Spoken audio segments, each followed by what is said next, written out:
thick brown envelope burst open as it hit the rain-soaked pavement, sending stacks of $100 bills sliding toward the gutter. "Hey!" A voice shouted from somewhere in the crowd. People froze. Some stared. Others instinctively looked around to see who had dropped so much money. Before anyone else could move, a young woman rushed forward, knelt on the wet sidewalk, and caught the bills before the wind carried them away. She gathered every last note with trembling hands. "Is this yours?" she called, raising the envelope. Nobody answered. An elderly man in a gray overcoat continued walking without turning around, disappearing into the sea of umbrellas. She frowned. "Sir." Still nothing. A teenager beside her whispered, "You just became rich." Another man chuckled. "If nobody claims it, I'd call that a blessing." She ignored them and counted just enough to realize one thing. There were thousands of dollars inside. Far across the street, behind the dark window of a parked luxury SUV, a silver-haired man watched every second unfold. His expression remained cold. "There it is," he muttered. "The moment of truth." His assistant glanced toward the young woman. "You already think she'll keep it." "I don't think," the old man replied. "I know. If you're wrong." He smiled bitterly. "I haven't been wrong in almost 10 years. If you enjoy emotional stories filled with unexpected twists, take a second to like this video, subscribe to the channel, and tell us in the comments. What would you honestly do if you found an envelope full of cash with no owner in sight? Your answer might be different after this story. The young woman was Olivia Bennett. At 30 years old, she worked as a librarian at Brookhaven Public Library. The job barely paid enough to survive. Ever since losing both parents in a tragic highway accident, she had been raising her younger brother, Liam, on her own. Every paycheck disappeared almost as quickly as it arrived. Rent, groceries, college tuition, medical bills from Liam's asthma. There was never anything left. That very morning, her landlord had stood outside their apartment holding an eviction notice. "Olivia," Mr. Jenkins said, trying to remain patient. "I've given you every extension I can. I know. You've missed 2 months. I'll catch up." "With what money?" She lowered her eyes. "I'm trying. So am I." He handed her the notice. "If the balance isn't paid by Friday, I'll have to start the eviction process." After he left, Liam picked up the paper from the table. "We're really out of time." Olivia forced a smile. "We'll figure something out. You always say that. And somehow." She squeezed his shoulder. "We always do." Liam looked unconvinced. "I can quit college." Her smile disappeared instantly. "No. It would help." "No. I can work construction with Marcus." "You promised Mom you'd finish school." He looked away. "Mom isn't here anymore." Olivia's voice softened. "But her dream for you still is." Back on the sidewalk, that conversation echoed inside her mind as she stared at the envelope. $8,000. Maybe more. Enough to erase every immediate problem. Enough to keep Liam in school. Enough to save their home. A middle-aged woman stopped beside her. "Young lady." "Yes. If nobody's looking for it." She shrugged. "Maybe God answered your prayers." Olivia smiled politely. "I don't think God answers prayers by asking someone else to lose theirs." The woman blinked. "I never thought of it that way." Olivia slipped the money back into the envelope and walked toward the nearest police station. Across the street, the elderly man leaned forward. "She's going to the police." His assistant smiled. "I told you not everyone is the same. One decision proves nothing." Inside the station, Officer Daniel Ruiz accepted the envelope. "What exactly am I looking at?" "I found it near Riverside Square." He carefully opened it. His eyebrows shot upward. "That's a lot of cash." "I know. You didn't remove anything?" She laughed nervously. "No. You'd be surprised." "I don't think I would." He studied her for a moment before handing her a form. "We'll register it as lost property." "How long before someone can claim it?" "If they can identify it correctly, anytime." "And if nobody does?" "Eventually it becomes legal for the finder to claim it." Olivia looked surprised. I didn't know that. Most people don't. She signed the paperwork. Thank you, the officer said sincerely. For what? For reminding me honest people still exist. She smiled awkwardly. I'm just doing what anyone should. Officer Ruiz chuckled. I wish that were true. Outside, Olivia called Liam. Everything okay? He asked. I'll explain tonight. You sound exhausted. I kind of am. Did something happen? She hesitated. I found a lot of money today. How much? Enough to change our lives. Silence. Then Liam asked quietly, and? I turned it in. Another silence. Finally he sighed. I knew you would. Are you angry? No. You don't sound convinced. I'm proud of you.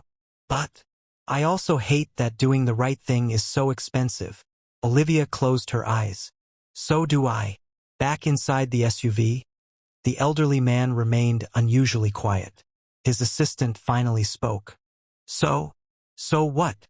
You've seen enough. No. You still don't believe her? I've spent decades watching people. So have I. They always disappoint me. His assistant folded her arms. And what if she's different? He looked toward the police station. Then she'll prove it more than once. She frowned. What does that mean? It means honesty isn't measured by one decision. Later that afternoon, Olivia arrived at the library. Her coworker, Rachel, immediately noticed something was wrong. You look like you haven't slept. I've had a strange day. You need coffee. I need answers. Rachel laughed. That sounds serious. It is. As Olivia organized returned books, her thoughts kept drifting back to the envelope. The note inside. The old man who never looked back. The strange feeling that someone had been watching. Just before closing time, the library phone rang. Brookhaven Public Library. Olivia speaking. Miss Bennett. Yes. My name is Margaret Ellis. How can I help you? I'm calling from Rowe International. Olivia frowned. I think you've got the wrong number. I don't. We'd like to invite you for an interview tomorrow morning. She looked around the empty library. An interview? Yes. I never applied. We know. Then why me? There was a brief pause. Someone recommended you. Who? I'm afraid I can't discuss that over the phone. Olivia hesitated. What position? Historical Archives consultant. I'm a librarian. Which is exactly why you're qualified. The salary Margaret mentioned was nearly 3 times what Olivia earned. She almost dropped the phone. There must be some mistake. There isn't. We hope to see you tomorrow at 9. The line disconnected. Rachel looked up from shelving books. Who was that? Olivia slowly lowered the phone. I honestly have no idea. Neither did she realize that, from inside a nearby cafe, a man folded his newspaper, smiled to himself, and quietly dialed another number. I've found the woman, he said. The voice on the other end asked one question. Is she the one who returned the money? Yes. A long silence followed. Then the caller replied in a calm, chilling tone. Good. Should I proceed? Yes. But be careful. Why? Because if she's truly as honest as they say. The voice grew colder. She's about to become a very serious problem. Olivia barely slept that night. She lay awake staring at the ceiling while the phone call replayed in her mind. A company she had never contacted wanted to hire her.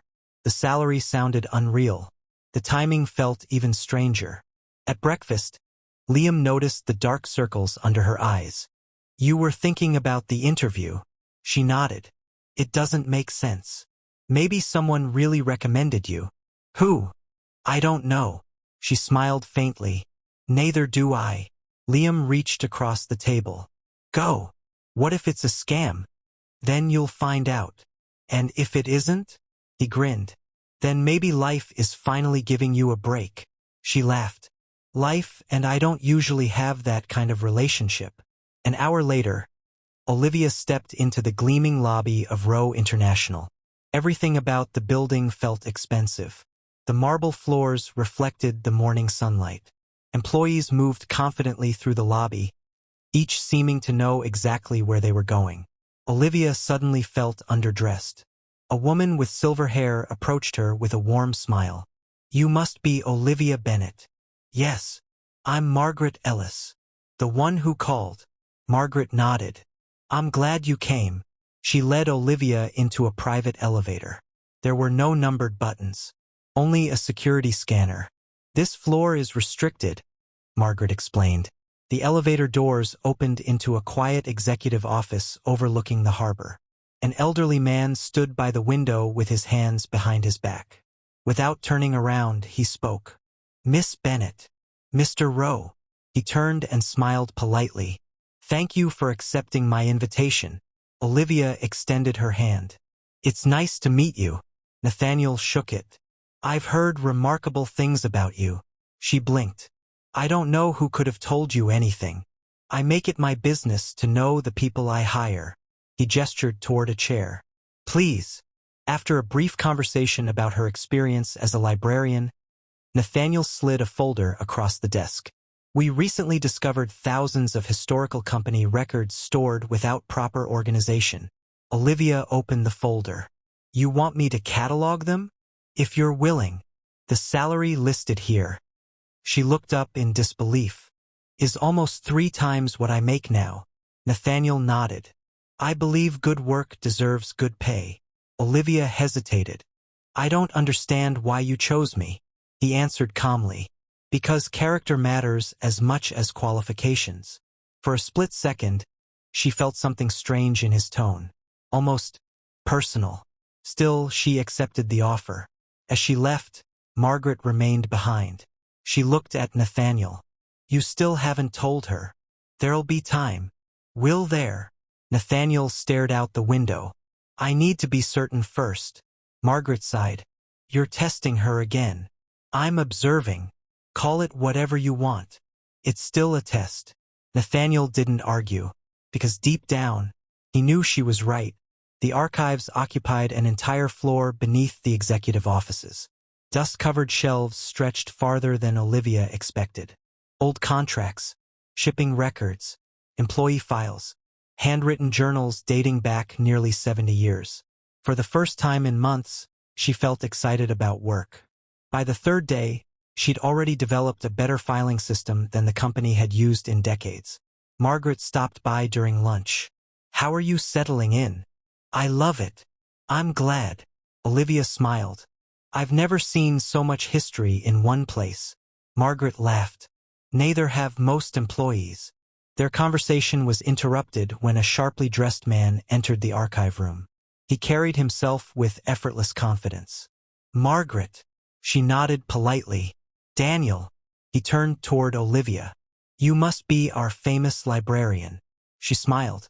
"I don't know about famous. I'm Daniel Cross." He extended his hand. "Chief Financial Officer." "Nice to meet you." Daniel glanced around the room. "I hope these old records aren't driving you crazy." "Actually, they're fascinating. I admire your enthusiasm." His smile lingered just a little too long before he walked away. The moment he disappeared, Margaret's smile faded. "What?" Margaret quickly shook her head. "Nothing. You looked uncomfortable."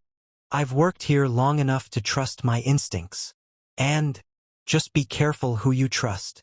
Later that afternoon, Olivia discovered a box hidden behind several shelves. Unlike the others, it wasn't labeled. Curious, she opened it. Inside were recent financial records that immediately struck her as odd. These weren't historical documents. They were only months old. She flipped through the first folder. A payment of $2.8 million. Another for $4.1 million. Then another. Each payment had gone to the same consulting company, Harbor Ridge Solutions. Olivia frowned. She searched for contracts. There were none. Invoices. None. Proof of services. Nothing. That's strange. She pulled out another ledger. The signatures authorizing the transfers looked identical, almost copied. Her heart began to race. "No," she whispered. "This can't be right." Behind her, Someone cleared his throat. She spun around. Daniel Cross stood in the doorway. His smile was perfectly calm. I see you found those files. Olivia held up the folder. I think these were misplaced. Daniel walked over and gently took the documents from her hands. They were. I couldn't find supporting paperwork. You wouldn't. She frowned. What do you mean? They belong to an ongoing confidential project. Oh, he smiled again.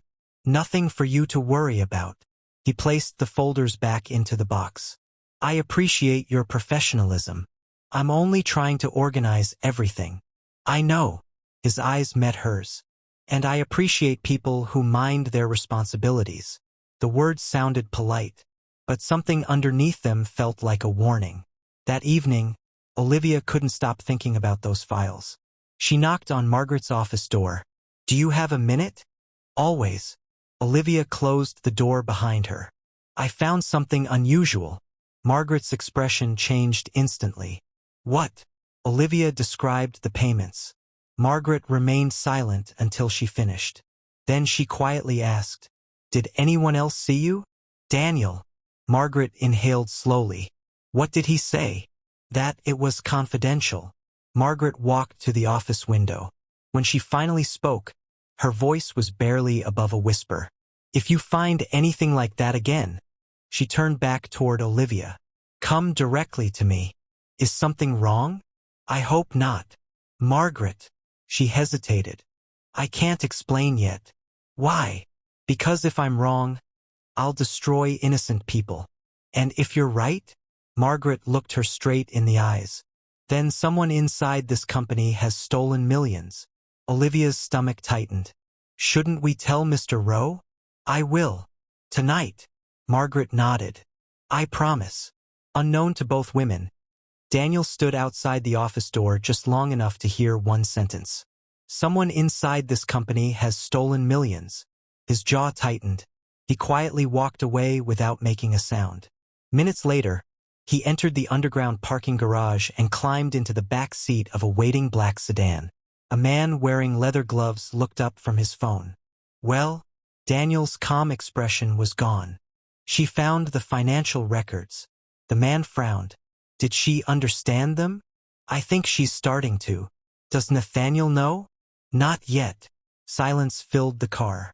Finally, the man asked, What do you recommend?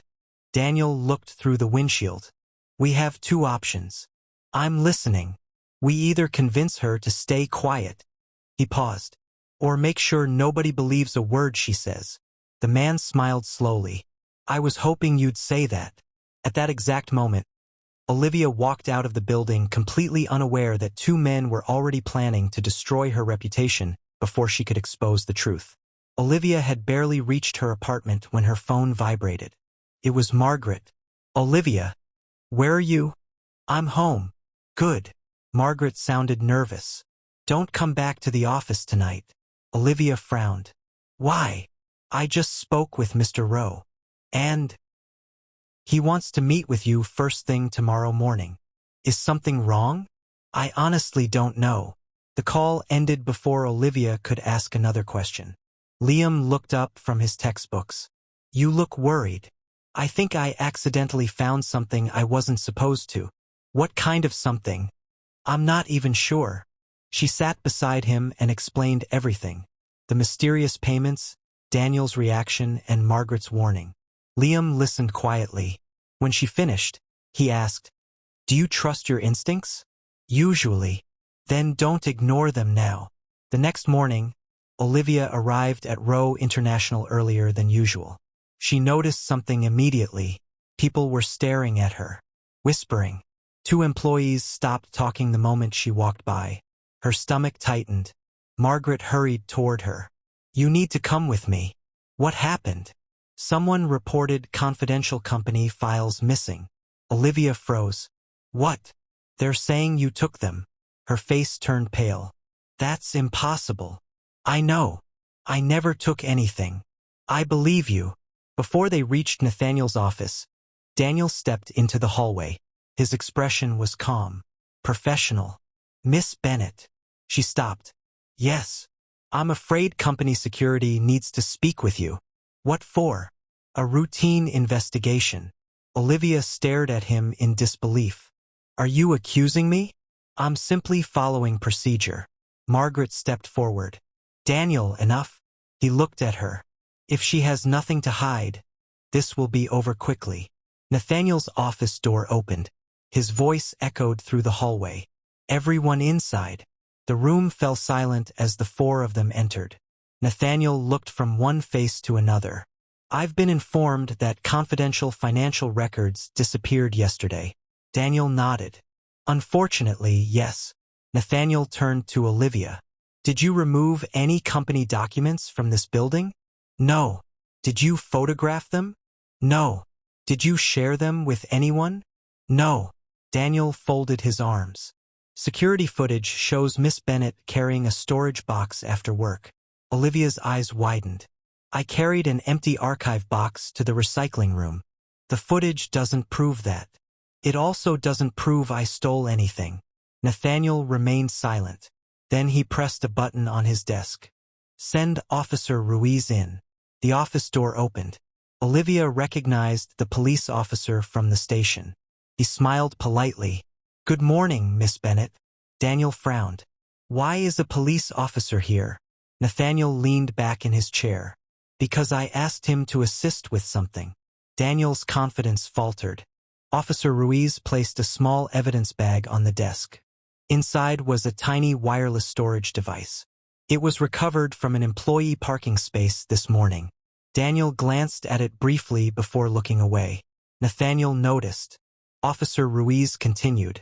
Our forensic team examined the files. He looked directly at Daniel.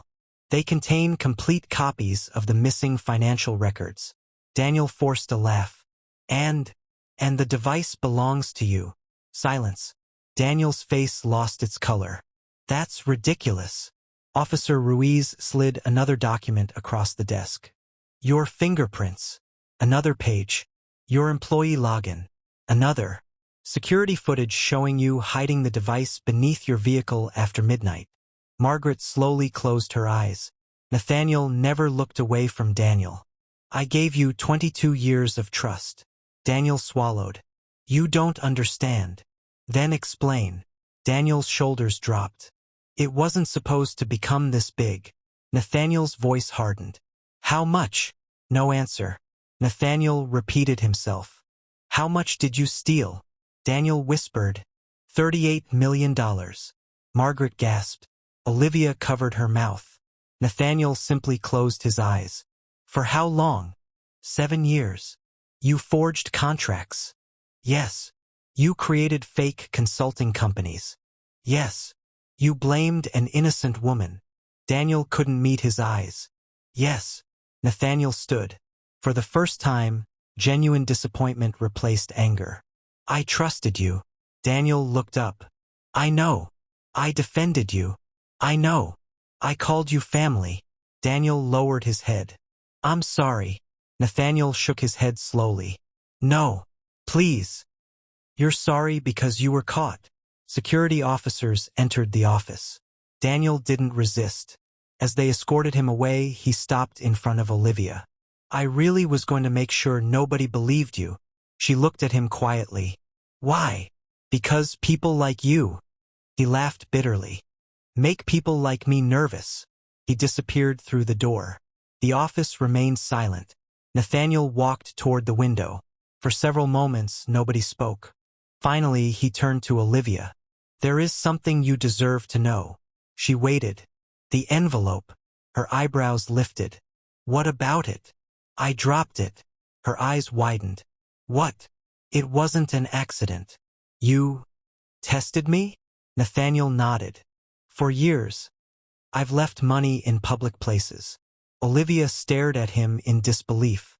Why would you do something like that? Because I stopped believing people could choose honesty when nobody was watching.